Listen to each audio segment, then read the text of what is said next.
Hello, my name is Antonio Papano. I'm a patron of the Keyboard Charitable Trust. I was born in Britain. I've lived and studied in America and now divide my time mostly as music director of the Royal Opera House Covent Garden here in London and the Santa Cecilia Orchestra and Chorus in Rome.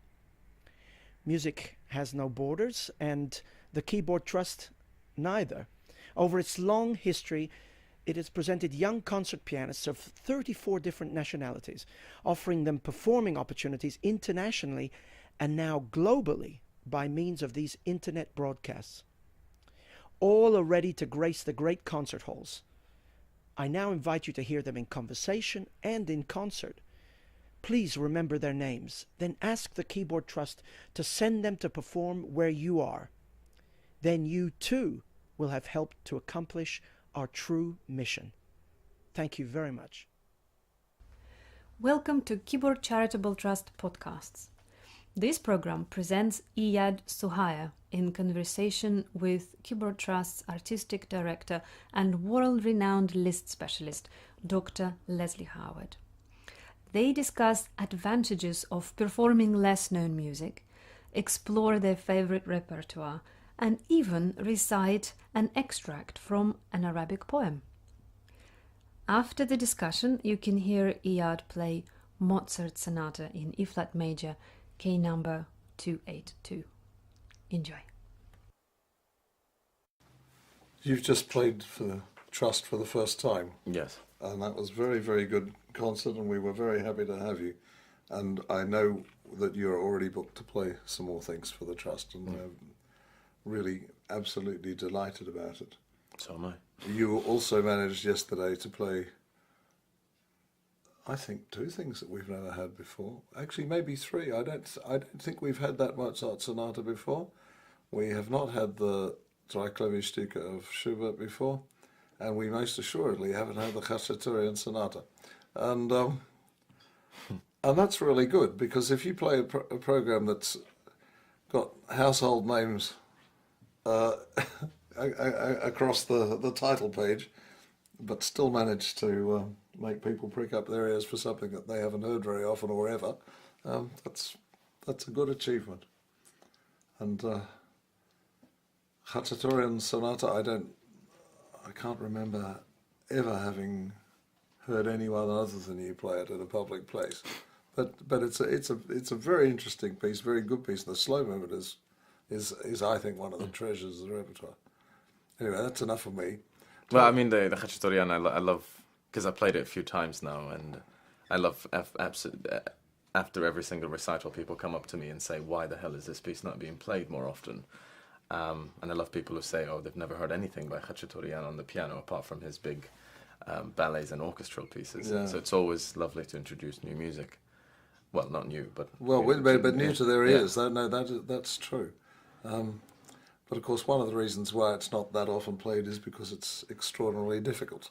And you make very light of it, because it's just watching your hands, which was not something I often do when I listen to people play, but just the clean articulation of all of those semiquavers was really eye-popping.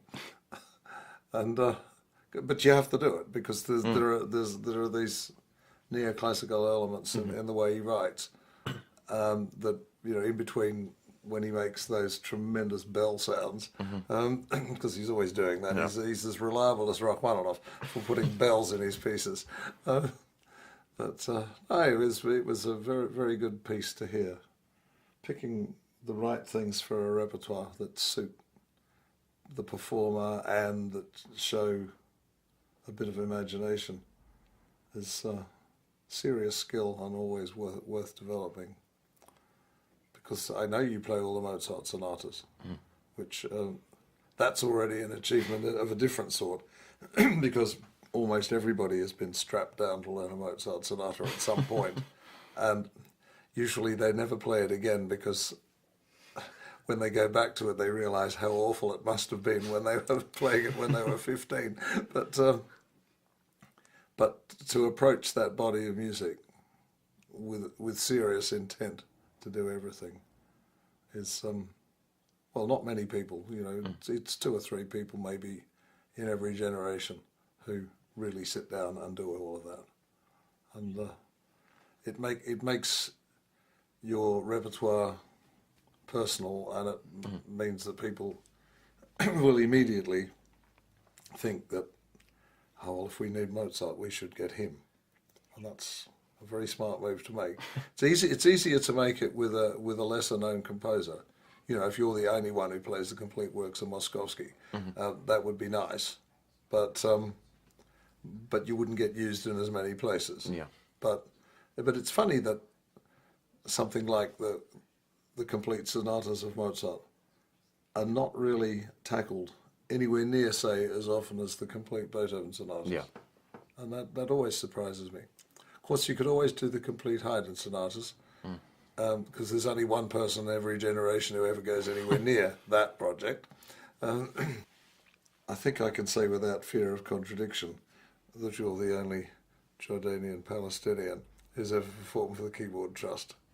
Yeah. But you are one of the few people of that stamp that's actually managed to make it into the profession.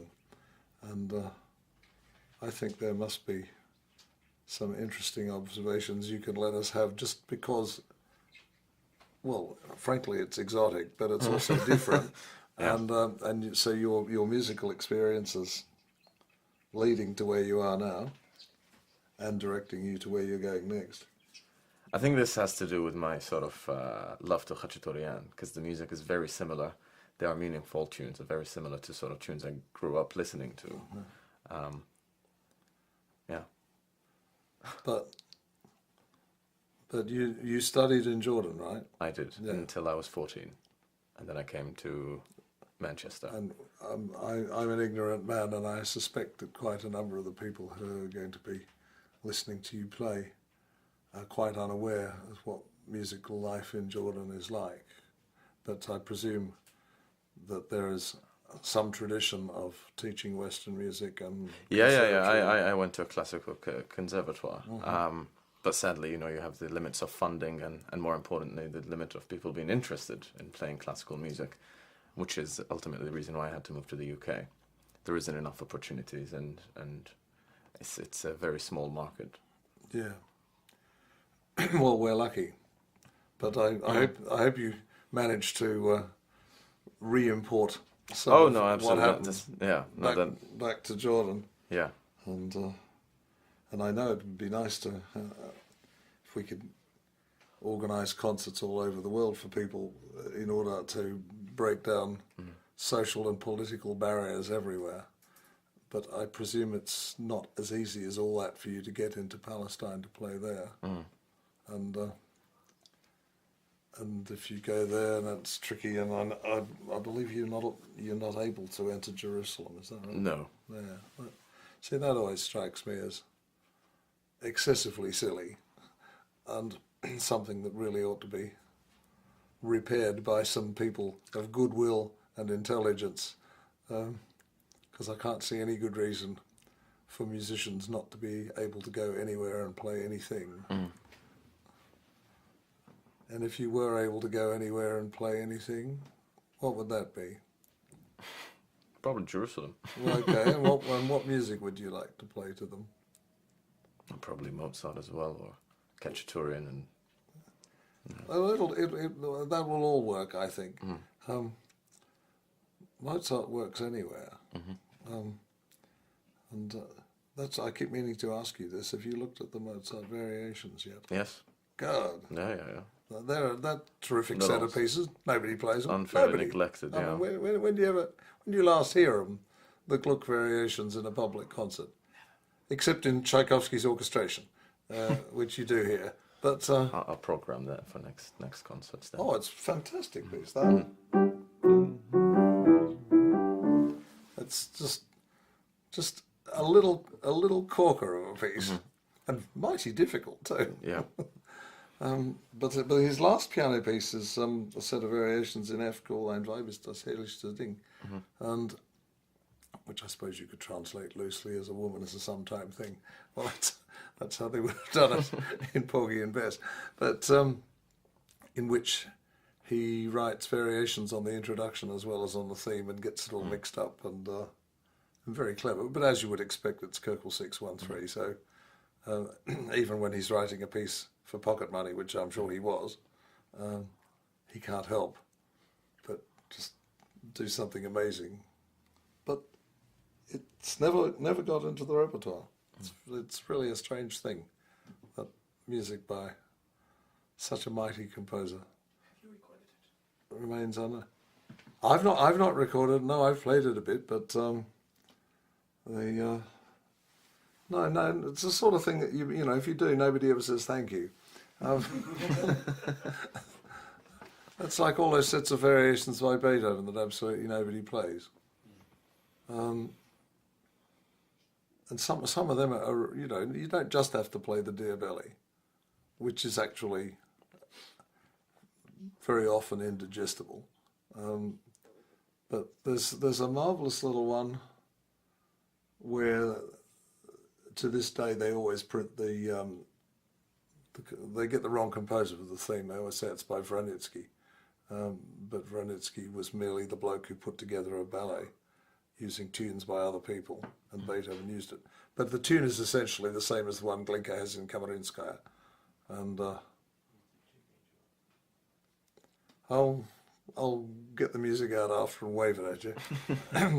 but you know, there's and the variations on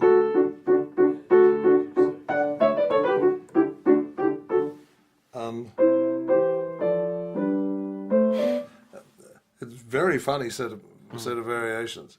Very good, but really very witty. And when it goes to the wrong key, just before the end, it's you know, the Also did an arrangement of that. yes, and there's a bigger piece of Beethoven's where he uses Rule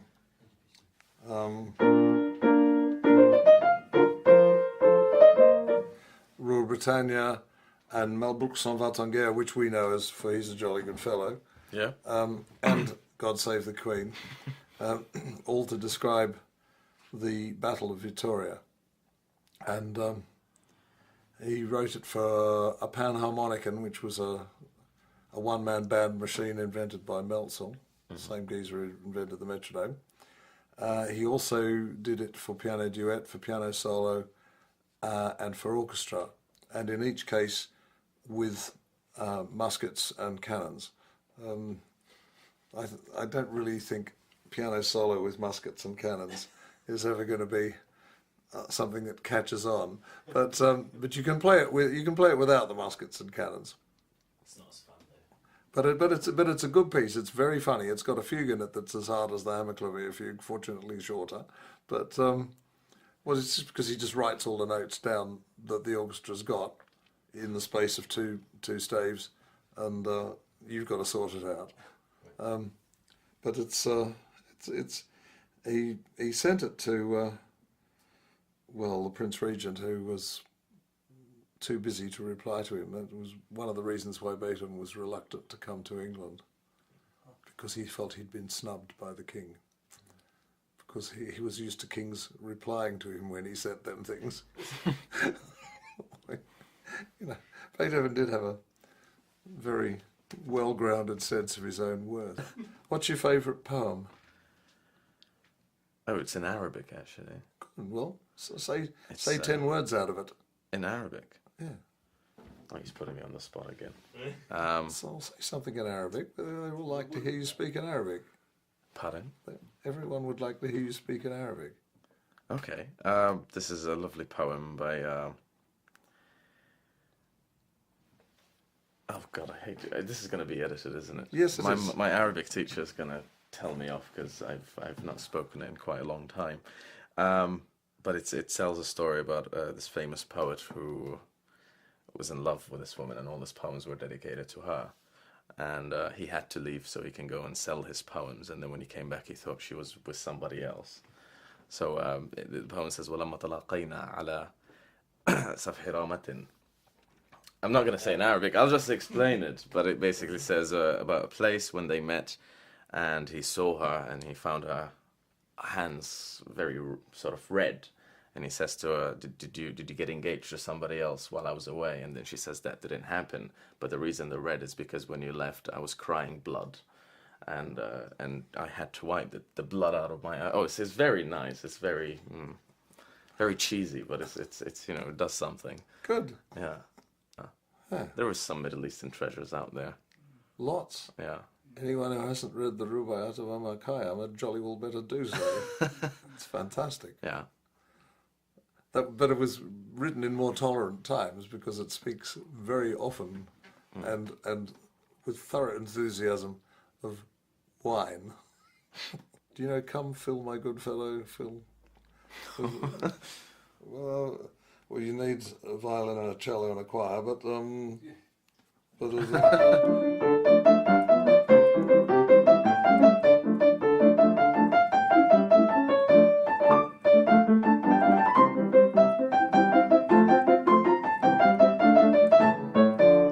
it's one of Beethoven's Scottish folk song settings. Much to be recommended. The piano part is, and the fiddle and the cello have gone. Tavern The song. Pulse of an Irishman, that's about drinking. How they will jig it and tug at the spigot on Patrick's Day in the morning. That's all.